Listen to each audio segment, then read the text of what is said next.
momento de escolha de área de atuação pós-faculdade é muito importante, porque você vai definir uma vida. E isso às vezes não acontece de um dia para o outro. Existem algumas informações que eu vou falar para você nesse vídeo de que lá na faculdade a gente não aprende. Pelo menos na minha época, eu lembro que eu não tive esse tipo de informação.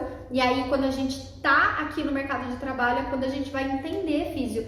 A gente precisa olhar para essa área que a gente também vai agregar na nossa profissão e que vai fazer com que nós tenhamos sucesso ou não. Então, existem alguns pontos importantes depois que você descobre a sua área de atuação, que vai ser fundamental para que você tenha sucesso duradouro na sua profissão, né? Durante aí os seus anos exercendo a fisioterapia. Eu lembro bem que quando eu saí da faculdade, eu e mais duas amigas, nós montamos, né? Nós alugamos uma sala, dividimos todas as despesas, compramos maca, compramos tudo, dividindo, né, todas essas despesas e já direto ali na área de estética, da dermatofuncional. Eu não sei se a gente já sai da faculdade meio que com um preconceito de que eu sou mulher e eu já vou para essa área, né? Eu senti que a gente foi meio que no susto, porque a gente saiu da faculdade, a gente já montou, né, alguma coisa nessa área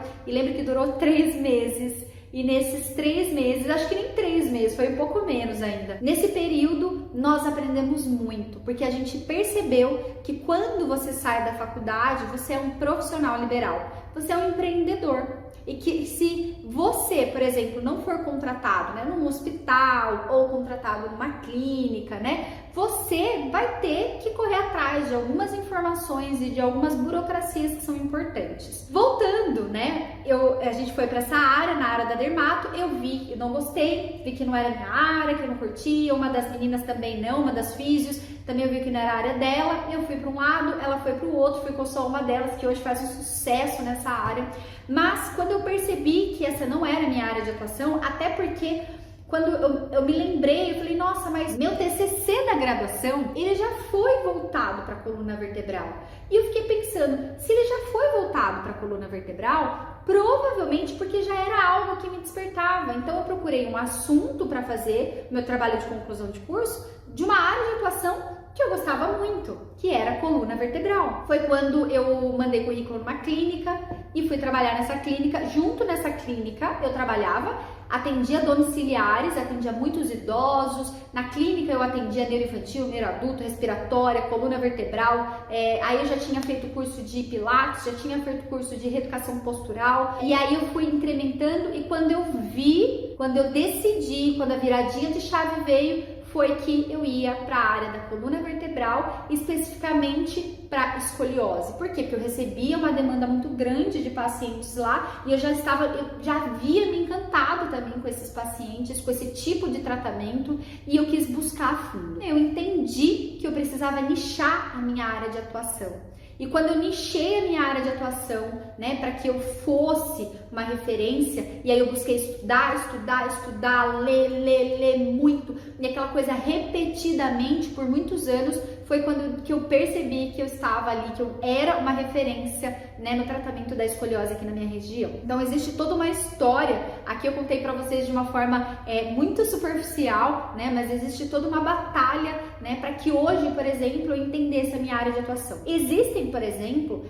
profissionais que já saem sabendo a área que vai querer e dão super certo. Tem profissionais, por exemplo, que levam anos numa área e a partir dali eles veem que não gostam daquilo ou que já estão cansados e acabam partindo para uma outra área de atuação. Não existe o certo, existe o que te causa prazer, né? Existe o que encanta o seu coração, o que te faz acordar todos os dias, tanto para atender esses pacientes que precisam tanto do seu trabalho bem feito, quanto para você sentar e ficar horas e horas e horas estudando, fazendo você investir o seu dinheiro e o seu tempo para você entender aquele assunto de forma muito profunda. Então foi quando eu entendi essa linha de raciocínio, né? E hoje eu vejo todos esses profissionais, né? Alunos do Escolhas na Prática, profissionais colegas de profissão que eu tanto admiro, de que cada um foi para uma área ou os que estão na mesma área que eu estou e que a gente precisa estar em constante, né, estudo e dedicação, investimento, e a partir disso você vai entender, né, que você fica seguro, que você tem o seu próprio raciocínio clínico e isso faz com que as pessoas sintam que você é assim, que você trabalha com amor, com dedicação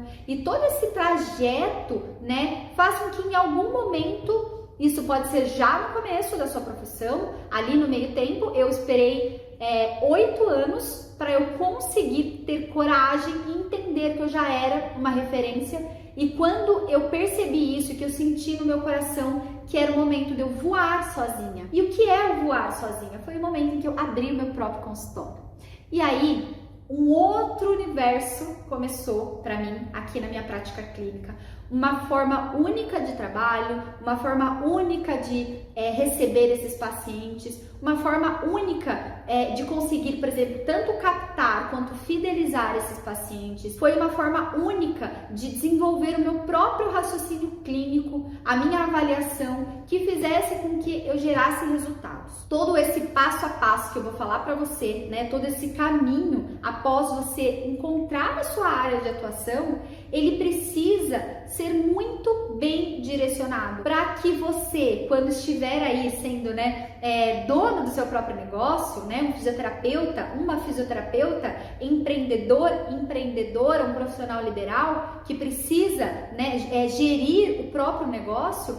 Esse momento, quando ele chega, a gente desperta, né, e olha e fala, peraí, agora eu sou um profissional que eu preciso olhar tanto para minha prática clínica, para o meu conhecimento, mas para a gestão do meu negócio. E quando você olha para o seu consultório como uma empresa, quando você olha para o seu consultório com responsabilidades, né, você vai ter responsabilidades diante ao seu consultório, ou se você montar uma clínica, ou por exemplo no seu estúdio de pilates, você precisa olhar para o seu estúdio de pilates como uma empresa, porque quando você direciona muito bem e organizado cada passo de uma gestão, para que o seu estúdio, para o seu consultório, até para o domicílio. Se você for pensar, né, os fisioterapeutas, eu fiz home care, né, os domiciliares por muito tempo. E se eu não conseguisse uma gestão organizada, que no começo eu não tinha.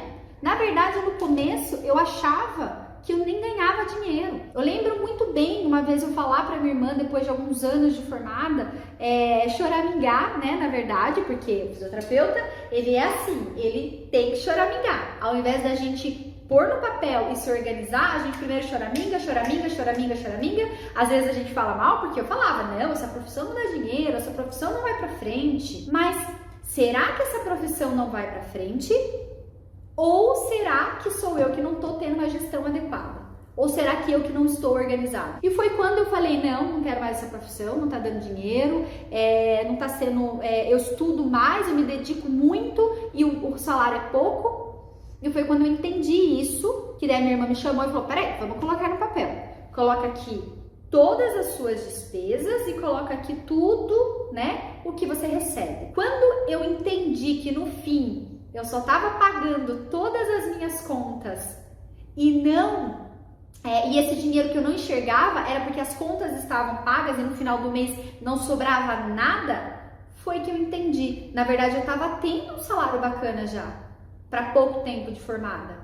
A questão é que eu não tinha gestão, eu não tinha organização, eu não tinha, né, uma planilha, eu não tinha um caderno, eu não tinha nada que eu me organizasse para eu entender que sim, eu tinha um salário legal, mas que na verdade estava ficando tudo nas minhas contas.